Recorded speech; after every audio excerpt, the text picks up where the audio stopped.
Hello बच्चों। लिखा है the speed of certain compressional wave in air at standard temperature and pressure is 330 metre per second.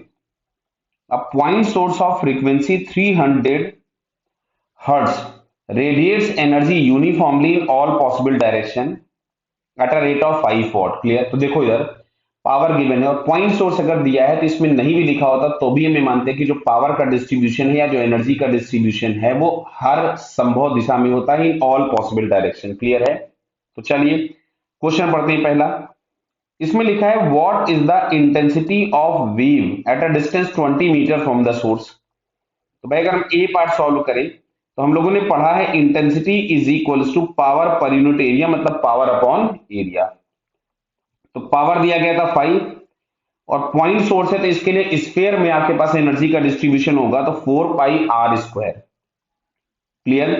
तो यहां से हम लोग लिख देते हैं 5 4 पाई। डिस्टेंस दिया था 20 मीटर, तो इसका अगर हम स्क्वायर करेंगे 20 का स्क्वायर तो ये हो गया 400। क्लियर है।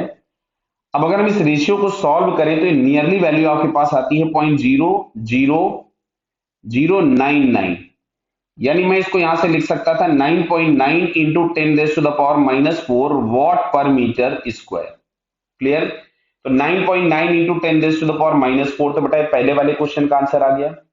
अच्छा अभी सेकंड वाला क्वेश्चन हम लोग पढ़ते हैं बी पार्ट। बी पार्ट में क्या लिखा हुआ है इन्होंने, तो बी पार्ट में लिखा है what is the amplitude of wave there. There मतलब वो उसी पोजीशन पर जहां पर आपके पास ये इंटेंसिटी है। तो बेटा इंटेंसिटी का एक रिलेशन होता है जो आप लोगों को याद रखना है, 1/2 रो मतलब डेंसिटी, एम्पलीट्यूड का स्क्वायर, एंगुलर फ्रीक्वेंसी का स्क्वायर, इनटू यहाँ पे हम लोगों के पास ये वेव स्पीड होती है, ये जो हम लोग लिखते हैं V that is wave speed. तो इंटेंसिटी हम लोगों को ये मिल गई है, डेंसिटी हम लोगों को ये दी गई है, एम्पलीट्यूड ही आपसे पूछा गया है, बराबर है। और ओमेगा मतलब हम लोगों को फ्रीक्वेंसी, तो देखिए ये फ्रीक्वेंसी आपको दी गई है तो ओमेगा भी हम लोगों को दिया हुआ है और वेव स्पीड भी 330 दी गई। तो सबसे पहले अगर मैं यहां से ओमेगा लिखूं तो ओमेगा इज इक्वल्स टू अपने पास मिलेगा 2 पाई f, that mean 600 pi radian पर सेकेंड। ये मिल गया ओमेगा क्योंकि हम लोगों को इनकी जरूरत है। क्लियर है। और जो वेव स्पीड हम लोगों को चाहिए थी that is 330 metre per second, ये हम लोगों को दी गई है इंफॉर्मेशन। अब मैं यहाँ पे वैल्यूज पुट कर देता हूं। तो मैं अगर यहाँ पे वैल्यूज पुट कर दूं या मैं पहले लिख लूं इसको, तो ए स्क्वायर बराबर क्या लिख सकते थे, 2 times intensity upon density into omega square into wave speed. तो यहां से हमने वैल्यूज पुट कर दी। 2 इंटू डेंसिटी हमारे पास दिया था 9.9 into 10⁻⁻⁴ upon density is 1.29 KG पर मीटर क्यूब, तो इसको 1.29 ही रख देते बिकॉज ये एमकेएस में ही दिया हुआ है।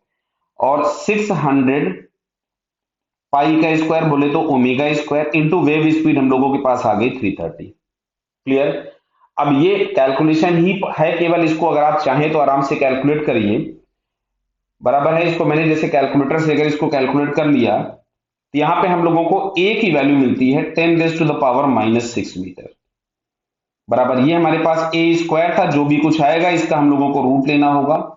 तो इट इज नियरली 10⁻⁻6 मीटर हम लोगों के पास आंसर आ जाएगा। कैलकुलेशन कर लेंगे आप लोग, उम्मीद करता हूं मैं। क्लियर बेटा, ऑल द बेस्ट।